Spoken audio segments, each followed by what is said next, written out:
आप देख रहे हैं बस्तर संदेश और मैं कार्तिक कश्यप जगदलपुर से। आपको बता दें कि अभी हम कांकेर ज़िले में हैं और ये पटोद जो खरीदी समिति है यहाँ पे मौजूद हैं। और कांकेर ज़िले की स्थिति आपको बता दूं, जिस तरह से प्रदेश में इस बार किसानों की मांग के अनुसार जिस तरह से धान खरीदी का जो समय है उसको बढ़ाने का निवेदन किया गया था, जिसको देखकर विष्णुदेव साय सरकार ने 4 तारीख तक का अतिरिक्त समय दिया। और इस 4 तारीख तक के अतिरिक्त समय की स्थिति में आप देख सकते हैं जिस तरह से कांकेर क्षेत्र में धान का जो पंजीकृत किसान हैं वो भी बेच चुके हैं। कई जगह पर खाली है अभी खरीदी समिति, और धान जो बेचने के लिए लाते हैं वो बंद है कहना चाहिए। और ये जो धान देख रहे हैं इनकी भी उठाव जारी है। जिस तरह से फूड अधिकारी से हमारी बातचीत हुई तो उन्होंने भी कहा कि कांकेर ज़िले में उठाव की स्थिति काफ़ी अच्छी है और सूखत की समस्या ज़्यादा नहीं आती इस क्षेत्र में, क्योंकि समय से धान का उठाव हो जाता है। दूसरी बात आपको बता दूं, प्रदेश में 133 लाख मीट्रिक टन की जो लक्ष्य थी सरकार की धान खरीदी की वो पूरा हो चुका है। और अभी हम बस्तर की स्थिति बता दें और पूरे स्थिति जैसे प्रदेश की बताते हैं तो भी खरीदी का जो लक्ष्य है वो संपूर्ण होने के बाद खरीदी समितियों में भी धान नहीं आ रही है और कहीं ना कहीं टोकन भी कटता नहीं देखा जा रहा है। वो इसलिए हो रहा है क्योंकि मौसम भी आप देख रहे हैं छत्तीसगढ़ में स्काई की तरफ दिखाएंगे, कैमरामैन से कहूँगा कि आसमान की तरफ दिखाएंगे किस तरह से अभी समय 2:30 बज चुका है। और आप देख सकते हैं किस तरह से मौसम का मिजाज जो है छत्तीसगढ़ में बदला सा है, इस कांकेर एरिया में बदला सा है, जिसके चलते खरीदी नहीं हो पा रही है। दूसरी बात, ये जो धान है सब में किस तरह से सुरक्षा के दृष्टिकोण से ये जो ढका हुआ आप प्लास्टिक की झिल्लियाँ देख रहे हैं, ये यहाँ की खरीदी समिति की अच्छी व्यवस्था थी जिसमें इस तरह का मैनेजमेंट किया गया है। और प्रत्येक खरीदी समिति को ये बताया गया है कि धान का सुरक्षा करना अनिवार्य होगा, क्योंकि जब तक मिलर्स धान को नहीं ले जाते तब तक ये खरीदी समिति की जिम्मे रहती है और वहाँ का जो क्षतिपूर्ति होता है वो कहीं ना कहीं खरीदी समिति के ऊपर भी इसकी जिम्मेदारी होती है। आपको बता दें, प्रदेश में 130 लाख मीट्रिक टन धान की जो लक्ष्य थी इस सत्र में वो पूरा हो चुका है। और अभी जो 4 दिन का अतिरिक्त समय दिया गया मुख्यमंत्री विष्णुदेव साय के आदेश अनुसार, प्रदेश में कल भी खरीदी नहीं हुई। और क्योंकि 31 जनवरी तक हर साल धान खरीदी होती है, लेकिन 31 जनवरी को ही आदेश आने के बाद, अतिरिक्त बढ़ा हुआ समय का आदेश आने के बाद खरीदी बंद है और टोकन भी नहीं कट पा रहा है। यदि हम कांकेर ज़िले की बात करते हैं तो यहाँ भी यदा कदा ही टोकन कटता होगा, नहीं तो जो पंजीकृत किसान हैं उनकी स्थिति ख़त्म हो चुकी है और पंजीकृत किसान धान को बेच चुके हैं। आपको ये जो नज़ारे हैं आप देख रहे हैं, कैमरामैन से कहूँगा चारों तरफ दिखाएंगे। धान पड़ा हुआ है और मिलर्स में थोड़ी सी दिक्कत है, उठाव की जो समस्या है हालांकि धीरे धीरे कम होते जा रही है, क्योंकि यहाँ पे मिलर्स ज़्यादा हैं और मिलर्स के साथ अनुबंध जो है वो समय में होती है। जबकि बस्तर के अंदरूनी क्षेत्रों में जैसे बीजापुर सुकमा जिला और बस्तर नारायणपुर में जो उठाव की समस्या आती है वो यहाँ पे मिलर्स अधिक होने के नाते इस कांकेर ज़िले में नहीं आती और सूखत की भी समस्या ज़्यादा नहीं दिखती है। हालांकि सूखत तब ज़्यादा आती है जब धान का नवंबर महीना में खरीदी होती है और 3 महीना के बाद भी धान नहीं उड़ता है, तब सूखत की समस्या ज़्यादा होती है।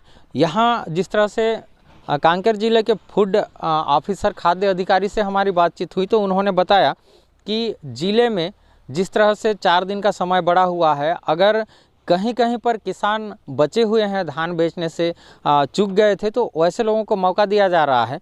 लेकिन यदि काफ़ी स्तर तक आप देखेंगे तो प्रदेश में जितने भी खरीदी समिति है वहाँ पे पंजीकृत जो किसान होते हैं वो समय से पहले धान को लाते हैं और सोसाइटी में बेचते हैं।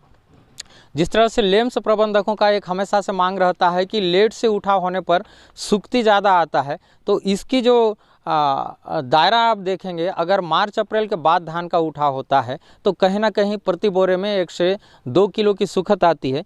लेकिन इस कांकेर क्षेत्र में देखेंगे, जैसे अभी परिधान आपने देखा होगा हमारे वीडियो में कि कई जगह उठाव चल रहा है और उठाव कांकेर की स्थिति अच्छी है क्योंकि यहाँ पे मिलर्स ज़्यादा हैं। और हालांकि कई बार धमतरी के जो मिलर्स हैं उनके द्वारा भी कांकेर क्षेत्र का धान को ज़्यादा उठाया जाता है और बस्तर क्षेत्र के धान को वहाँ के स्थानीय मिलर्स के द्वारा उठाया जाता है। समस्या वहाँ पे नहीं है, समस्या ये है कि जो 4 दिन का अतिरिक्त समय मिला हुआ था रविवार तक का, लेकिन किसान धान को बेचने में अभी भी असमर्थ हैं। जैसे मीडिया में, सोशल मीडिया में वायरल हुआ था कि 57,000 जो किसान हैं वो अभी भी धान बेचने से वंचित हुए हैं, लेकिन खरीदी का आज अतिरिक्त समय बढ़ने के बाद 2 दिन बीतता जा रहा है, फिर भी किसानों की सक्रियता और किसान की जो रुचि है धान बेचने में परस्पर नहीं दिख पा रही है। आप देख रहे हैं बस्तर संदेश और कार्तिक कश्यप में जगदलपुर से। हमेशा हमारे चैनल के साथ बने रहिए। आपको धान खरीदी से लेकर मार्कफेड की क्या नीति और उपार्जन नीति के तहत जितनी भी व्यवस्थाएं होती है सारा डिटेल्स हम देते रहेंगे। धन्यवाद। कांकेर क्षेत्र में जिस तरह से आप प्रदेश की स्थिति को लेकर अभी देखते हैं तो भी यहाँ बस्तर से ज़्यादा देखा जाए तो किसानों की जो पंजीकृत संख्या है वो प्राय ख़त्म हो चुकी है और मुश्किल से जो किसान बचे हुए थे किसी कारणवश उनके धान खरीदी समिति तक आने में चूक हो गई थी, उस विषय को लेकर यहाँ जो अतिरिक्त समय बढ़ा हुआ है, विष्णुदेव साय सरकार ने जिस तरह समय को बढ़ाया है, तो कांकेर क्षेत्र की स्थिति, कांकेर जिले की स्थिति क्या है? क्योंकि जिस तरह से हमारी टीम कवरेज के दौरान देखी कि बहुत सारे खरीदी समितियों में धान नहीं आ रही है और खरीदी समिति वीरान सी है, तो क्या बोलते हैं यहाँ के जो डीएमओ सर हैं, आशुतोष सर, इनसे पूछ लेते हैं कि इस क्षेत्र की, कांकेर जिले की स्थिति क्या है खरीदी को लेकर। खरीदी को लेकर के मैं बताना चाहूँगा, शासन के द्वारा 4,95,000 मीट्रिक टन का खरीदी करने का लक्ष्य था। उसके हिसाब से अभी तक के 4,80,85,000 मीट्रिक टन के आसपास का धान आ चुका है। मतलब ये कहेंगे तो 99% लक्ष्य के बराबर का धान आ चुका है। और ज़िले में 1 लाख से ज़्यादा किसान पंजीकृत थे, उसमें से अभी एक 91,000 के किसान जो है ना अपना धान विक्रय कर चुके हैं। और ये जो 4 दिन बढ़ा हुआ है खरीदी के लिए, तो उसमें अब टोकन संख्या बहुत कम आ रही है, मात्रा बहुत कम हो गई है। जो रोज का है वो मेरे ख्याल से 5,000 मीट्रिक टन से ज़्यादा नहीं आएगा इस 4 दिनों में। जी। तो जैसे क्षेत्र में देखा जा रहा है कि किसानों के पास धान है जो डबल भी बेचना चाह रहे हैं और कहीं कहीं पर ट्रिपल भी बेचना चाह रहे हैं, लेकिन वहाँ पे जो सत्यापन है उसके बाद ही बेचने का अनुमति दिया जा रहा है। क्या ये सेकंड और थर्ड राउंड वाले को अनुमति नहीं मिलेगी? ऐसा धान बेचने की कैसे कोई धान जिस किसान के पास उनका स्वयं का धान है, वो धान को बेचने के लिए उनको कहीं से किसी प्रकार से रोक नहीं है। अगर ऐसा कोई किसान है जिनके पास धान है तो वो स्वतंत्र रूप से अपना धान लाके समिति में विक्रय कर सकता है। अच्छा, जो फर्स्ट राउंड वाले हैं क्या इनको ही भौतिक सत्यापन होगा या फिर सभी को होगा? नहीं, भौतिक सत्यापन के लिए मैं ये कहना चाहूँगा कि अभी अंतिम समय है और किसानों का धान जो है नवंबर में के दिनों में इसकी कटाई हो चुकी थी। तो किसान को अगर अपना धान लाना था तो कम मात्रा का जो धान है उसको अपने पास रखने की कोई ज़रूरत नहीं था, उसको एक ही बार में वो बेच सकता है। तो इसीलिए किसान के पास धान है कि नहीं ये एक बार चेक करना जरूरी है। जी। जैसे अभी जो बचा हुआ अतिरिक्त समय है और अभी भी 3 दिन का समय बचा हुआ है, तो बचे हुए किसानों को लेकर क्या कहना चाहिए?